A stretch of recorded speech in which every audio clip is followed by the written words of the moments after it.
안녕하세요. 오늘도 사연살롱을 찾아주셔서 감사합니다.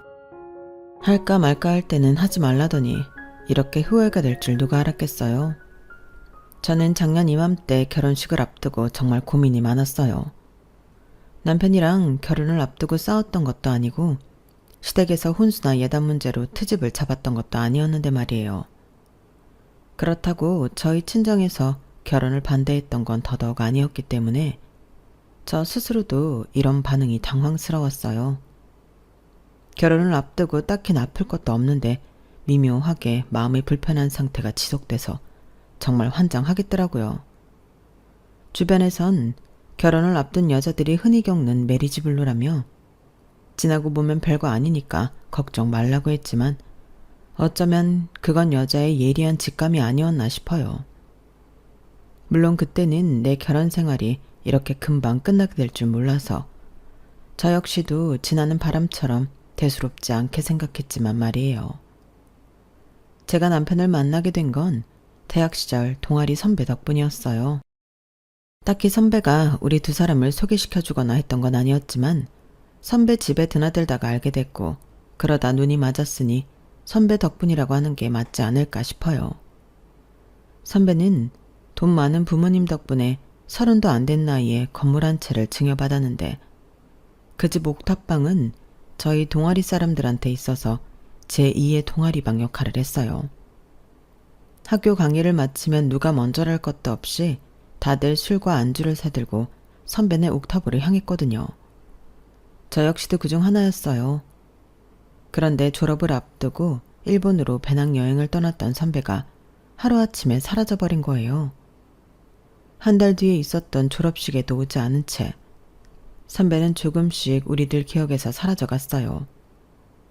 가끔씩 술자리에서 선배 얘기가 나오는 적도 있었지만 진지하게 선배를 걱정하는 느낌이라기보다는 안주거리에 가까운 가벼운 관심에 불과했어요.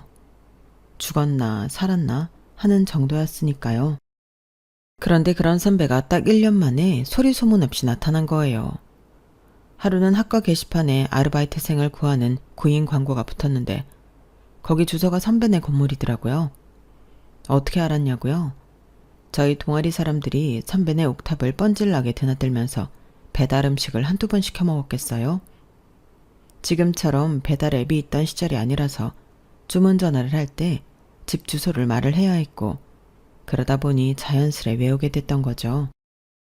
아무튼 선배 건물 1층에 생겼다는 일본 라멘집의 구인 광고를 보고는 이력서를 들고 달려갔어요. 위치가 학교 근처기도 하고 시급이 좋은 데다 마침 하던 과외가 잘려서 아르바이트 자리도 필요했거든요. 불과 1년 전까지만 해도 뻔질나게 드나들던 놀이터에 일을 하겠다고 찾아왔다는 게 왠지 웃겼어요. 선배가 여전히 이 집에 살고 있었다면 절대 벌어지지 않을 일 같았거든요. 제가 이렇게 단언할 수 있는 건 선배는 타고난 배짱이족이었기 때문이에요. 자기 입으로도 돈 많은 부모 밑에 태어나지 않았다면 자신은 게을러서 굶어 죽었을 거라고 했을 정도니까요. 그런데 사람 일은 모르는 거라더니 글쎄 아르바이트 면접을 보러 갔던 그곳에서 선배를 만났지 뭐예요. 그것도 저를 면접하기로 한 사장으로 말이죠. 수민아, 네가 여긴 왜 왔냐? 알바하게? 그러는 선배는 연락도 없이 사라져 놓곤 왜 여기 있어요? 그동안 집에 숨어있기라도 한 거예요? 동아리 사람들이 얼마나 걱정했는데. 거짓말을 조금 보태서 한 말이었는데 선배는 그 말에 미안하긴 했던가 봐요. 원래 그런 성격이 아닌데 그날은 구구절절 제게 설명을 해주더라고요. 졸업을 앞두고 떠난 일본 배낭여행에서 선배는 인생 라멘을 만나게 됐다나 봐요. 무작정 라멘집 주인한테 일을 배우고 싶다고 했고 몇 번의 거절 끝에 승낙을 받을 수 있었대요. 다만 워낙 협소한 가게라서 직원이 필요치 않은 곳이라 급여는 받지 않기로 했다나 봐요.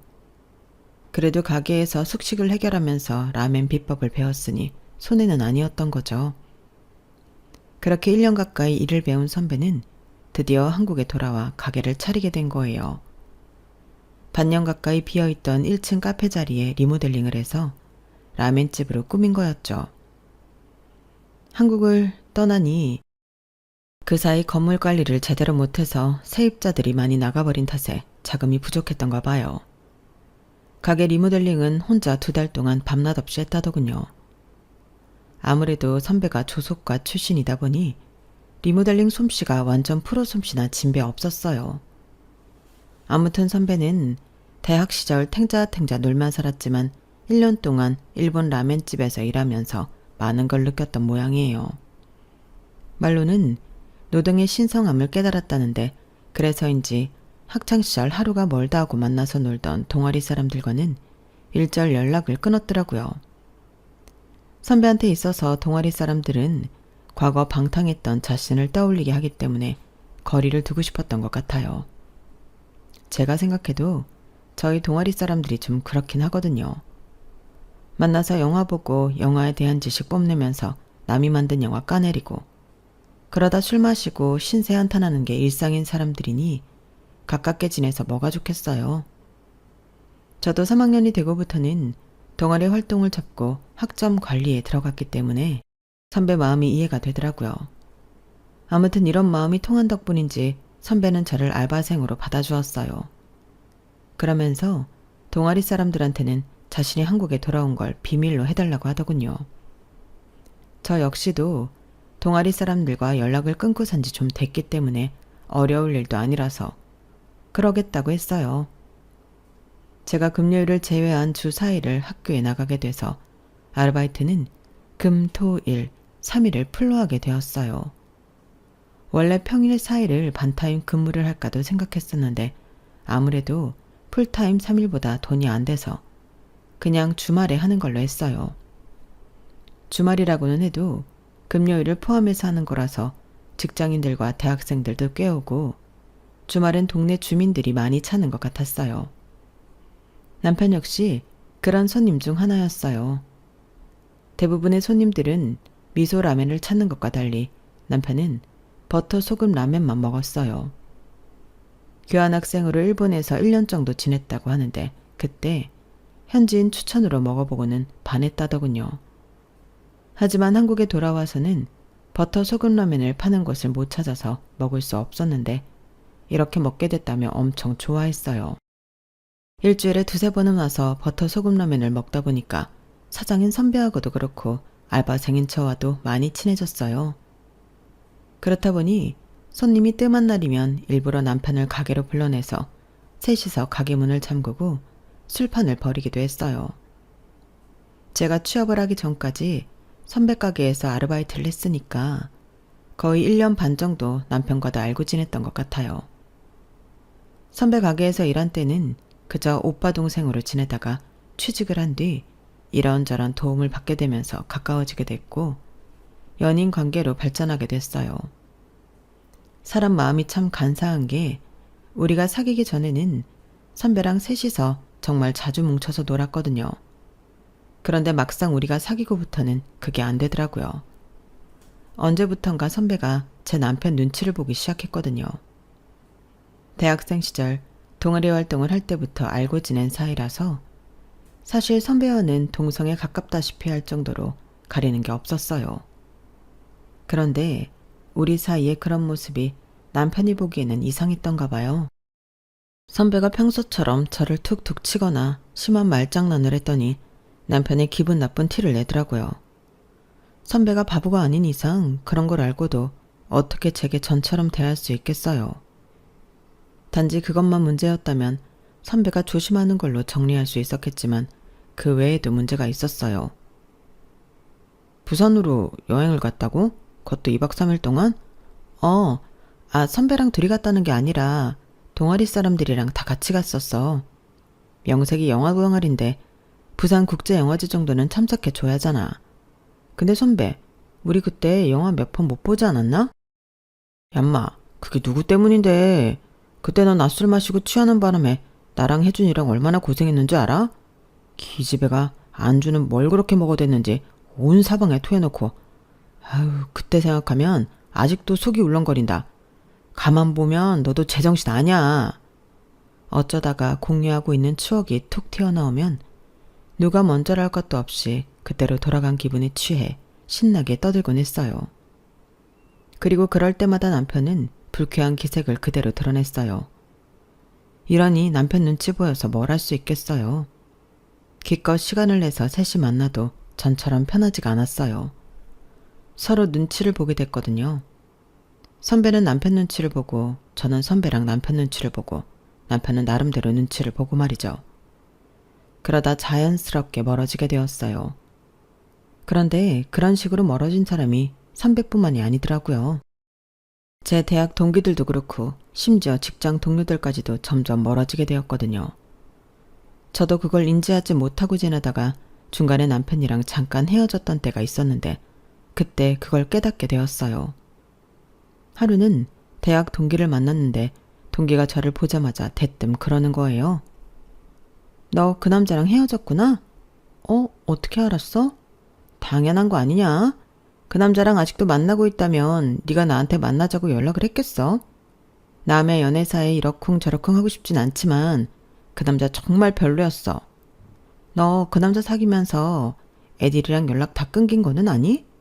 심지어 너희 두 사람 만나게 해준 기준 선배도 네 남자친구 눈치 보여서 너한테 연락하기 꺼려진다고 하는 걸 보면 문제 있는 거 아니니? 암튼 한 번만 더 남자 문제로 연락 끊기면 그땐 가만 안 둘 줄 알아? 동기는 그동안 많이 서운했던지 볼멘 소리를 했어요. 그러고 보니 남편이랑 사귀면서 제일 많이 들었던 말이 걔랑 놀지 마였어요. 거기다 툭하면 친구야 나야 선택해? 라는 말도 입버릇처럼 하곤 했고요. 제 주변 사람들과 함께 보게 되는 자리가 있으면 매번 트러블이 생겨서 결국엔 다시는 안 보는 사이가 되곤 했고 저만 따로 그 사람들이랑 어울릴라 치면 앞서 말한 것처럼 그 친구랑 자기 사이에 선택하라고 강요했어요. 그러니 어디 마음 편히 사람들을 만날 수 있겠어요. 결국엔 사람들과 서서히 연락이 끊기거나 연락이 된다 쳐도 따로 만나는 일은 없게 되어버렸죠. 그러고 보니 남편은 자기 친구를 소개해준 적이 단 한 번도 없었어요. 딱 한 번 남편이랑 극장에 갔다가 회사 동료와 마주친 적이 한 번 있긴 한데 그마저도 제게 소개 없이 바로 헤어졌기 때문에 만났다고 하기도 좀 그렇네요. 아무튼 남편과 연애하는 동안 제 옆에는 남편 외에 그 누구도 머무를 수 없었어요. 남편이 그걸 참지 못했거든요. 그걸 아니까 저도 남편 외에는 곁을 내주지 않았어요. 그래도 그때는 내가 좋아하는 사람이 싫어하니까 당연한 거라고 생각했는데 남편과 헤어진 이후에야 그게 당연한 게 아니란 걸 알게 된 거예요. 지금껏 몇 년 동안 이 남자의 말에 휘둘려 세뇌당했다는 사실을 깨닫자 멘붕이 오더라고요. 그래서 한동안은 연애고 뭐고 다 필요 없다고 생각했어요. 내 자신이 강해지는 게 중요하다는 생각뿐이었거든요. 그때 정신 수양을 위해 요가도 배우고 독서도 많이 했던 것 같아요. 1, 2년 그렇게 한다고 하루아침에 많은 게 변하지는 않겠지만 그래도 내가 할 수 있는 작은 것부터 차근차근 해 나간다면 어제보다는 조금 나은 오늘을 맞을 수 있지 않을까 생각했거든요. 그렇게 조금씩 자신감을 채워가던 어느 날 선배의 라멘 가게에 갔다가 헤어진 지 2년 만에 남편을 보게 된 거예요. 그동안 저는 선배 가게에 자주 다녔지만 남편이 온 적은 한 번도 없었던 터라 저도 선배도 많이 놀랐어요. 그런데 그것보다 더 놀라웠던 건 그 사이 많이 변한 남편의 외모였어요. 꽤 건장한 체구였던 남편이 호리호리하다고 느껴질 정도로 살이 많이 빠졌더라고요. 2년 만에 만난 남편한테 아무런 감정을 못 느끼는 저와는 달리 남편은 저와 눈도 제대로 못 마주칠 정도로 많이 떨더라고요. 그걸 보면서 속으로 조금은 통쾌했어요. 남편이랑 제가 헤어진 이유가 떠올랐거든요. 남편은 원래 대기업이라고 하기엔 조금 급이 떨어지는 회사에 다니고 있었는데 이직을 하면서 레벨업해서 이름 있는 대기업에 들어갔어요. 그런데 그때부터 사람이 변하기 시작하더라고요. 저는 대학 졸업 후 스타트업 회사에 다니고 있는데 자꾸 제 선택에 관여를 하려고 하는 거예요. 그런 회사 다녀봐야 경력으로 쳐주지도 않아. 그러게 내가 뭐라 그랬어? 정 안 되면 공기업이라도 노려보라고 했잖아. 그 정도는 돼야 어디 가서 명함이라도 내밀지. 말이 좋아 스타트업이지 월급도 얼마 안 되고 언제 없어질지도 모르는 회사를 뭐하러 기를 쓰고 다니느냐고. 급 떨어져서 정말. 자기 지금 말 다 했어? 우리 회사가 뭐 어때서? 애플이니 삼성이니 현대니 처음부터 대기업이었는 줄 알아? 처음엔 다 소규모 회사였지만 사주랑 직원들이 노력해서 지금의 기업을 만들어낸 거라고. 우리 회사가 그렇게 되지 않을 거라고 누가 장담해? 세상 일 모르는 거잖아. 그리고 내 직장 때문에 급이 떨어진다고 생각한다면 나랑 안 만나면 되겠네. 이직 성공해서 기분 좋은 건 알겠는데 자기 기준에 차지 않는다고 사람 무시하지 마. 난 어떻게도 자기랑 급 맞춰주고 싶은 생각 없으니까 자기랑 급 잘 맞는 사람 찾아서 잘 살아봐. 이게 우리의 마지막이었어요. 그러니 제가 남편에 대해 좋은 기억을 남길 수 있었겠어요? 그런데 남편은 제게 많이 미안했던가 봐요. 자꾸 아련한 눈빛으로 은근히 제 시선을 피하는 게 마치 자기 좀 가엾게 봐달라고 아양을 떠는 것처럼 보이더라고요. 그래도 몇 년을 사귄 정이 있는데 단칼에 모른 척할 수는 없어서 요즘 어떻게 지내냐고 물어봐줬어요. 그저 형식적인 질문이었는데 남편은 기다렸다는 듯 그간의 근황을 쏟아내기 시작하더라고요. 너랑 헤어지고서야 알았어. 내가 정말 형편없는 놈이었다는 걸 말이야. 헤어지고 처음엔 아무렇지 않을 줄 알았어. 그런데 시간이 지날수록 네 생각이 너무 나더라고. 너한테 뭘 바라는 게 있어서 그런 건 아니야. 오히려 그 반대야. 그동안 너한테 받기만 했지 내가 해준 게 하나도 없더라고. 너랑 사귀는 동안 사실 겁이 났던 것 같아. 네가 날 버리고 다른 사람한테 갈까 봐. 너도 알다시피 난 성격도 사교적이지 못하고 주변에 친구도 없어. 그런데 네 옆에는 늘 사람들로 북적이잖아. 그게 부러우면서도 셈이 났던 것 같아. 그래서 더 너를 못살게 굴고 주변 사람들하고 떼어놓으려고 했었어. 미안해. 헤어진 지 2년이나 됐는데 이제 와서 이렇게까지 구구절절하게 사과할 일인가 싶었어요. 그러면서도 한편으로는 가슴 한구석에 감춰두었던 멍자국이 조금은 옅어진 기분이 들었어요. 지난 2년 동안 요가도 하고 명상도 하면서 마음의 상처를 치유해보려고 했었는데 그때 들인 노력보다 남편의 사과 한마디가 더 큰 힘을 발휘하는 것 같더라고요. 그날 가슴에 담아두었던 응어리가 풀린 탓인지 이후로 남편한테 오는 문자에 답을 하거나 주말에 같이 마트에 장을 보러 가기도 했어요. 말로는 그저 남사친, 여사친의 감정일 뿐이라고 선을 그었지만 그게 어디 쉽나요? 그것도 몇 년이나 사귀었던 남녀가 말이에요. 결국 여름밤 치맥을 하고는 알딸딸해진 기분에 함께 밤을 보내게 되었고 헤어진 지 2년 7개월 만에 다시 사귀게 되었어요. 물론 주변에선 후회할 거라는 말들을 많이 했어요. 네 남자친구가 변한 것 같지? 아니야. 시간이 지나면 네가 지긋지긋해서 헤어지고 싶어 했던 그 모습이 다시 나올 거라고. 재결합하는 사람들이 다들 같은 이유로 다시 헤어지게 돼 있어. 그러니까 너무 큰 기대하지 말고 미리 마음에 준비해둬. 돌이켜보면 그때 친구의 말을 들었어야 했는데 내 남자는 다를 거라는 근거 없는 믿음 때문에 결국 내 발등을 제가 찍었지 뭐예요. 재결합 이후 남편은 전과는 달리 제 주변 사람들과도 관계를 이어가려고 노력했어요. 속으로는 어떤 생각을 하는지 알 수 없지만 그래도 표면적으로는 사람들과 어울리려는 노력을 하는 걸로 보이더라고요. 그러다 보니 주변에서도 남편에 대해 인식도 많이 좋아졌고 만나온 시간이 길었던 만큼 결혼 얘기도 솔솔 나오기 시작했어요. 사실 조건만 본다면 결혼 상대로서 빠지는 게 없는 사람이었어요. 일단 직장이 좋고 월급도 많고 이렇다 할 결격 사유가 없는 사람이니까요.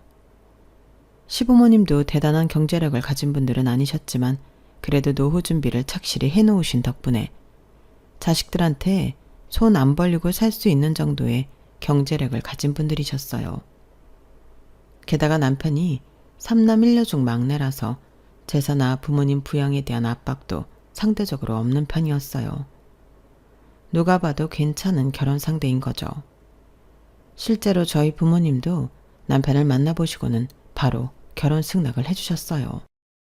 저 역시도 시부모님께 인사드리는 그 자리에서 바로 며느리 소리를 들었을 정도로 양가 부모님의 허락을 받는 건 쉬운 일이었죠. 막히는 거 없이 너무 순조롭게 모든 일이 풀려나가서 되려 겁이 날 정도였어요.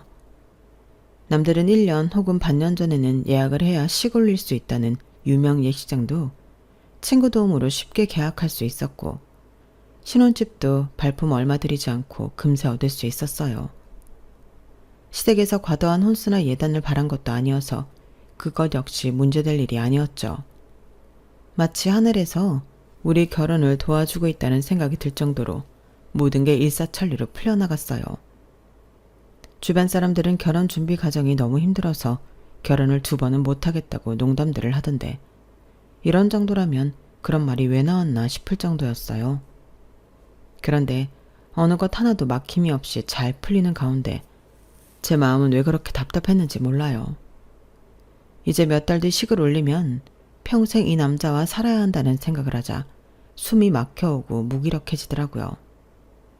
그렇다고 꼭 남편이 아니어야 할 이유도 될 수 없으면서 말이죠. 제가 하도 불안해하니까 하루는 엄마가 그러시더라고요. 나도 그랬어. 네 아빠랑 결혼식 날짜까지 다 잡아놓고 예식장에 들어서는 순간까지도 심장이 쿵쾅쿵쾅 뛰면서 당장 여기서 벗어나야 할 것만 같더라고. 그래서 옆에 있던 이 큰 이모한테 그 말을 했더니 뭐라는 줄 아니? 자기도 그랬다는 거야. 자기는 신부 입장을 마치고 주례사를 듣는 동안에도 속으로 도망칠까 말까를 고민했다더라고. 큰 압박에 짓눌리면 누구나 빠져나가고 싶다는 생각을 하게 돼. 네 인생에서 결혼보다 더 큰 압박이 어디 있겠니? 그럴 땐 차라리 속으로 이렇게 생각해봐. 살아보고 아니면 깨는 거지 뭐. 엄마는 언제까지고 우리 딸 편이니까 마음 편히 가져. 그날 엄마 얘기를 듣고 조금은 마음이 진정되기 시작했어요. 엄마 말대로 아니면 많은 거라고 생각했더니 확실히 마음이 편해지더라고요. 그렇게 내 안에서 몇 번의 전쟁 같은 갈등을 끝낸 뒤에야 저는 예식장에 발을 들일 수가 있었어요. 그리고 그 순간부터 그토록 순조로웠던 결혼은 엉망진창이 되고 말았어요. 신혼여행지에서 시작된 말다툼이 시발점이었어요. 뭐라고?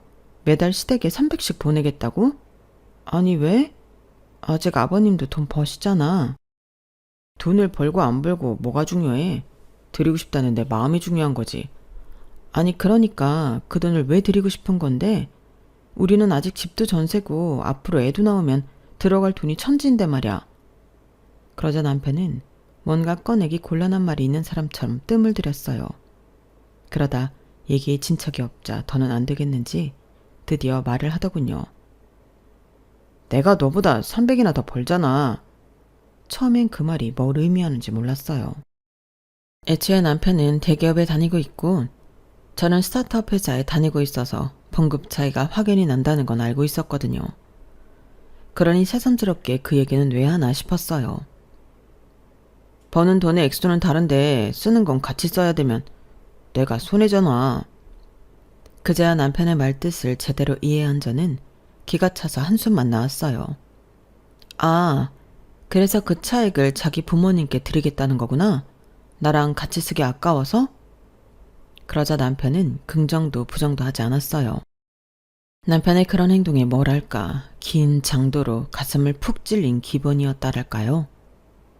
장도가 빠져나간 자리에 바람이 들어 서늘한 기분이 들었어요. 방금 전까지 결혼은 나에서 우리가 되는 과정이라고 생각했는데 그건 내 착각일 뿐이었다는 걸 확인시켜주는 것 같았어요. 그래서 더 가슴이 텅 빈 것처럼 허하다는 기분이 들었던 것 같아요. 그건 단순히 허전하다는 단어만으로는 설명할 수 없는 그런 공허함이었어요. 그래, 자기가 원한다면 그렇게 해. 내 돈도 아니고 자기가 열심히 일해서 버는 돈이니까 자기 마음대로 해야지. 순순히 남편 뜻에 따라주겠다고 하자 남편은 살짝 놀라는 것 같았어요. 처음엔 제 눈치를 보면서 시댁에 돈을 보내던 남편이었지만 시간이 지나자 아주 대놓고 당당하게 굴더라고요. 100번 양보해서 자기가 번 돈이니 그럴 수 있다고 생각하려고 했어요. 그런데 막상 남편이 주변 사람들한테 허세를 부리며 그 얘기를 하는 걸 보고 좋게 넘어가려던 마음이 싹 가시더라고요. 와이프가 뭐라 그러긴. 내가 번 돈 내가 우리 집에 주겠다는데 지가 뭐라 그러겠어? 억울하면 지도 돈 많이 주는 회사로 옮기든가. 달래 사람들이 대기업 취업에 목숨 거는 줄 알아? 다 이런 여유를 부릴 수 있기 때문이라고. 우리 와이프? 에휴, 스타트업인지 뭔지 쥐똥만한 회사에 다니는데 무슨 비전이 있겠냐? 도대체 왜 그렇게 야망이 없나 모르겠어. 이런 게 따지고 보면 가정교육 탓인 것 같아. 어릴 때부터 아이가 성취욕을 느낄 수 있게 부모가 옆에서 자극을 줘야 하는데 우리 장인장모가 그런 걸 못했던 거지. 자기가 돈 좀 더 번다고 자랑하는 거야. 누가 뭐라고 그러나요? 그런데 왜 거기에 내 부모님까지 끌어들이냐고요. 결혼 전에 친구가 했던 말이 그제야 떠오르더라고요. 한번 헤어졌다가 재결합하고 얼마 안 됐을 때 친구가 그랬거든요. 시간이 지나면 제가 헤어지고 싶게 만들었던 남편의 모습이 다시 나올 거라던 말이요. 친구의 말이 실현되기까지 걸린 시간은 결혼하고 불과 한 달도 안 돼서였어요. 그 한 달도 안 되는 기간 동안 남편은 양파 껍데기 벗기듯 그동안 진짜 자신을 감추고 있던 가식들을 하나씩 뜯어냈어요. 그렇게 만나게 된 남편의 민낯은 제가 살면서 정말 상종하기 싫어했던 최악의 인간 딱 그 자체더라고요. 도대체 어쩌다 이런 인간으로 자랐나 하고 봤더니 글쎄 저희 시부모님이 딱 남편의 노인 버전인 거 있죠. 자식은 부모의 등을 보고 자란다더니 그 말이 하나 틀리지 않더라고요. 결혼 전에 왜 그렇게 이 결혼이 찜찜하게 느껴졌었는지 그제야 알 것 같았어요. 남편과 시댁 식구들의 가식적인 모습을 본능적으로 알아채서 거북했던 거예요. 어느 정도로 저희 남편과 시댁 식구들이 인성이 엉망인지는 단편적인 사건 몇 개만 예로 들어도 충분히 전달이 될 거예요. 큰 아주버님네 아들이 이번에 대학에 들어갔는데 저희 아버님께서 맏손자한테 그러시더라고요.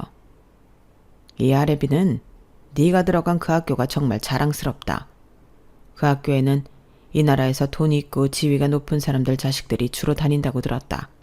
이게 얼마나 좋은 기회냐? 가진 것도 없고 능력도 없는 것들 사이에서 시간 낭비할 필요 없이 윗계급 사람들하고만 어울릴 수 있으니 말이다. 인생은 자고로 누가 더 높이 올라가느냐의 싸움이야. 지금 네 옆에 있는 것들을 친구라고 생각하면 절대 안 된다. 그것들은 전부 네가 밟고 올라갈 디딤돌에 불과한 것들이니까. 너희 아빠랑 작은 아빠들 그리고 고모까지 이 하레비는 지금 너한테 말한 그대로 교육시켰고 그래서 이렇게 어디 내놔도 손색 없이 키워냈단다. 그러니 이 하레비 말 명심하고 꼭 따르도록 해라. 알겠지? 옆에서 그 말을 듣는데 순간 제 귀를 의심했어요. 아니 어떻게 할아버지가 자기 손자한테 이런 말도 안 되는 교육을 할 수 있는 거죠? 친구들을 밟고 올라갈 디딤돌로 생각하라뇨. 그런데 무서운 건 저를 제외한 나머지 사람들이 아버님의 그 말에 고개까지 끄덕이며 경청하더란 거예요. 그때 그 자리에서 느꼈던 이질감은 살면서 제가 느낀 공포 중 가장 큰 공포였어요. 지금까지 내가 알던 사람들이 순식간에 낯설고 기괴하게 보였으니까요. 그래서 몸이 안 좋다는 핑계를 대고 서둘러 혼자 빠져나왔어요. 그 자리에 더 앉아있다가는 구역질을 할 것 같았거든요. 이후에도 가족 모임이 있을 때면 아버님은 말도 안 되는 소리를 하시며 가족들한테 성공한 인생을 사는 법에 대해 말씀하셨어요. 자기보다 약한 것들한테는 강압적으로 대해야 차후에 기어오르지 못한다거나 나를 이끌어줄 수 있는 능력이 있는 상사라면 내 아내까지 내어줄 각오를 해야 한다는 둥 진짜 토 쏠리는 개소리들이었어요. 그러면서 식구들이 자기 경험담을 으스대며 떠들어대는데 지옥이 있다면 여기가 지옥이겠다 싶더라고요. 지위가 높고 돈이 있는 사람들한테는 이보다 비굴할 수가 없을 정도로 굴고 자신한테 도움이 안 되는 사람들한테는 매정하다 못해 가혹할 정도로 대하는 모습이 바로 이 가족의 실체더라고요. 그나마 그 중에서 가장 덜했던 게 제 남편이더라고요. 이걸 다행이라고 생각해야 할지 모르겠지만요. 결혼하고 처음 맞는 명절이 며칠 앞으로 다가온 어느 날이었어요. 어머님이 퇴근 후에 잠시 들리라고 하셔서 시댁으로 갔더니 제게 종이 한 장과 볼펜을 주시더라고요. 어머님, 이게 뭐예요? 명절도 다가오고 해서 미리 각서를 만들어 둬야 할 것 같아서 불렀다. 너도 알다시피 우리 상민이가 월급을 너보다 많이 벌잖니? 혹시 네가 그 돈을 친정에 빼돌리기라도 하면 어쩌냐고. 상민이 말로는 매달 300씩 보낼 테니 그런 걱정하지 말라고는 하는데 그래도 부모 입장에서 내 새끼가 번 돈을 며느리가 뒤로 빼먹을지 모르는데 어떻게 걱정하지 않을 수가 있겠니? 그러니까 여기다 각서를 써라. 내 아들이 번 돈에서 단돈 1원도 네 친정으로 보내지 않겠다고. 만약 그랬을 시엔 보낸 돈의 100배를 우리한테 보상하겠다고 말이다. 어서 안 쓰고 뭐하니? 퇴근길에 느닷없이 끌려와 이런 말도 안 되는 각서를 쓰라니 제정신인가 싶었어요. 그래서 한숨을 쉬며 시간을 끌었더니 어머님이 아주 방방 뛰시면서 있지도 않은 일로 소설을 쓰시는 거 있죠. 너 설마 니네 집에 그동안 돈 퍼다 날랐던 거니? 그래서 쓰라는 각서도 안 쓰고 그렇게 버티는 거냐고. 내가 너 이럴 줄 알았다. 며느리 중에 학벌이 좋은 며느리가 들어와서 다행이다 했더니 그 좋은 머리를 이런 데 쓸 줄 누가 알았다니? 너 지금까지 얼마나 보냈어? 내 아들이 벌어온 돈 얼마나 친정에 빼돌렸냐고. 말 안 하니? 경찰을 불러야 대답하겠어? 어머니 뭐예요? 제가 무슨 돈을 빼돌려요? 저희는 각자 월급에서 공동 생활비만 빼고 나머지 돈은 각자 관리해요. 그이가 번 돈은 애초에 구경도 못한다고요. 정 못 믿으시겠으면 그이한테 전화해 보세요. 이렇게 말했으면 알아들을 법한데도 어머님은 끝내 막내 아들한테 전화해 자초지종을 들은 뒤에야 오해를 푸셨어요.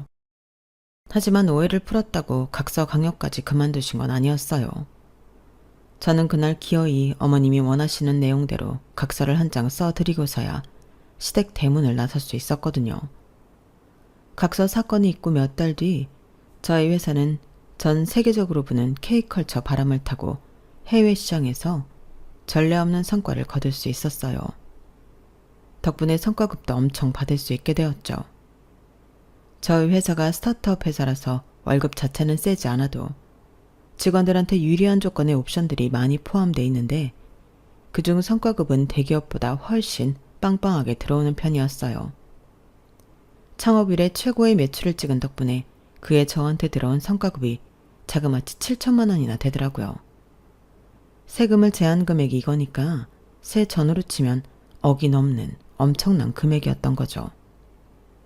이 돈을 어디에 쓸까 고민을 하다가 아빠 차를 바꿔드리기로 했어요.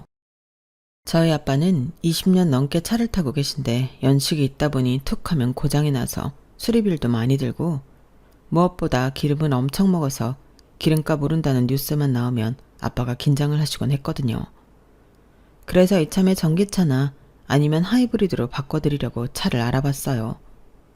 카탈로그를 받아다 주말에 집에서 살펴보고 있는데 그걸 본 남편이 대뜸 차 바꿀 거냐고 묻더라고요.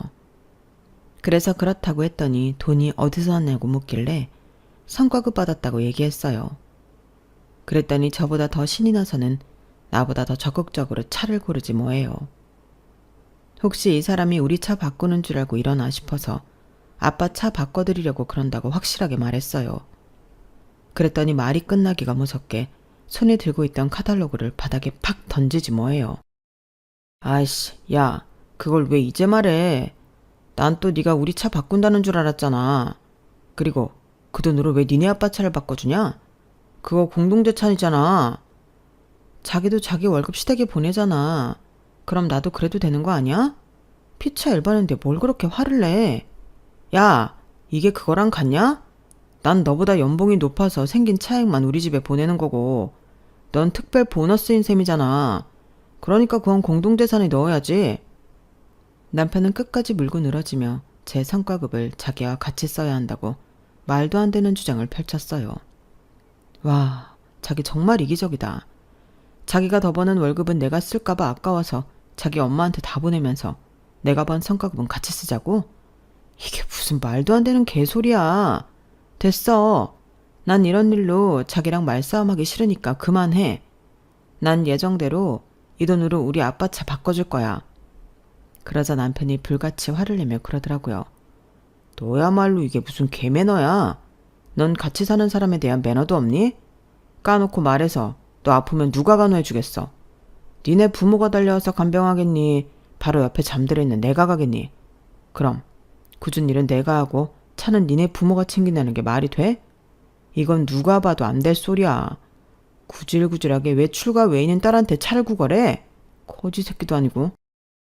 안 그래도 단어 선택이 아슬아슬하던 남편이었는데 급기야 선을 넘고 말았어요. 그래놓고는 자기가 뭘 잘못했는지도 모르더라고요. 뭐? 거지 새끼? 당신 말 다 했어? 틀린 말은 아니잖아. 자식한테 빌 붙어서 차까지 받아갈 판인데 거지 새끼가 아니면 뭐겠어? 뭐? 그럼 니네 부모도 거지 새끼겠네. 매달 너한테 300씩 받았으니까. 제가 똑같이 맞받아 쳐주자 순간 강분한 남편은 집안 살림까지 집어던지며 화를 냈어요. 그러는 과정에서 저는 남편이 던진 사운드바에 맞아서 갈비뼈가 골절이 됐어요. 제가 가슴을 움켜쥐고 아프다고 숨도 잘 안 쉬어진다고 하는데도 쇼하지 말라면서 빈정대던 남편은 119 대원들 손에 제가 실려가자 그제야 겁을 집어먹곤 사색이 됐어요. 그날 응급실에서 엑스레이를 찍고 골절 확인을 하는 동안에도 남편은 코빼기도 보이지 않았어요. 결국 저희 부모님이 달려와 모든 처리를 해주셨어요. 며칠은 꼼짝 말고 누워있어야 한다고 해서 회사에 병가를 내고 입원을 했는데 다음 날이 돼서야 남편놈이 병실로 찾아왔더라고요. 아빠는 그런 사회를 보자마자 뺨을 때리셨어요. 평소 같으면 아빠를 뜯어 말리셨을 엄마지만 그날은 못 본 척 하시더라고요. 내가 다른 건 다 참아도 여자한테 손대는 놈은 용서 못한다. 생각 같아선 내 딸이 다친 것처럼 니놈 갈비뼈도 몇 개 부러뜨리고 싶지만 안간 힘을 쓰고 참는 거야. 그러니 너도 최소한의 양심이 있다면 순순히 이혼 서류에 도장 찍어라.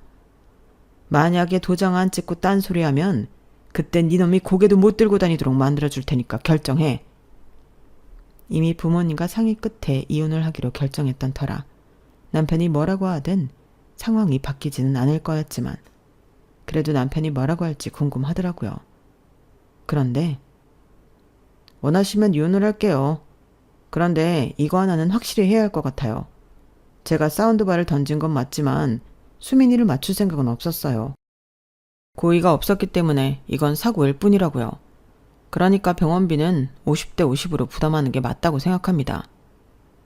이런 와중에도 병원비 타령을 하는 남편을 보니 정말 한심하기 그지없었어요. 아마 모르긴 해도 병원비 반값 부담 얘기는 자기 부모님과 상의 끝에 내린 결론일 거예요. 그분들이라면 이런 와중에도 사과를 먼저 하라는 말 대신 어떻게든 보상해야 할 금액을 깎으라고 가르치셨을 테니까요. 결국 우리 부부는 결혼한 지 1년도 채 안 돼서 이혼을 했어요. 결혼식을 올릴 때는 이런저런 행운이 따라서 쉽게 할 수 있었지만 이혼은 정말 너무 힘들게 마칠 수 있었어요. 일단 남편과는 합의가 되지 않아서 벅점 싸움까지 벌이게 되었고 그런 과정에서 서로의 치부는 물론 주변 사람들한테까지 저희의 결혼 생활이 까발려지게 되었거든요. 그렇게 힘겨운 과정 끝에 드디어 이혼을 하게 되었어요. 이번 소송에서 저를 위해 증언을 해주었던 친구 말이 추잡하게 까발려진 이혼 소송의 승자도 패자도 없다지만 그래도 금전적으로 위로를 많이 받은 쪽이 승자라고 하더라고요. 그런 의미에서 따져본다면 이번 이혼 소송의 승자는 저인 것 같네요. 비록 저 역시도 많은 상처를 입었지만 말이에요. 그래도 이쯤에서 결혼 생활을 멈출 수 있었던 건 다행이라는 생각이 들어요. 더 멀리까지 갔다면 되돌아오는 길이 더 길고 힘들었을 테니까요. 이제 정신 바짝 차리고 나 혼자의 힘으로 온전히 걸어갈 수 있는 인생을 살아보려고 합니다. 그렇게 걷다 보면 같은 곳을 바라보는 사람을 만나게 될지 모르는 일이니까요. 지금까지 제 사연을 들어주셔서 감사합니다. 들어주신 분들 모두 행복하시고 건강하세요. 여러분, 사연 댓글에 응원과 현명한 조언 부탁드려요. 좋아요와 구독은 저에게 큰 힘이 됩니다. 오늘도 좋은 일 가득하세요.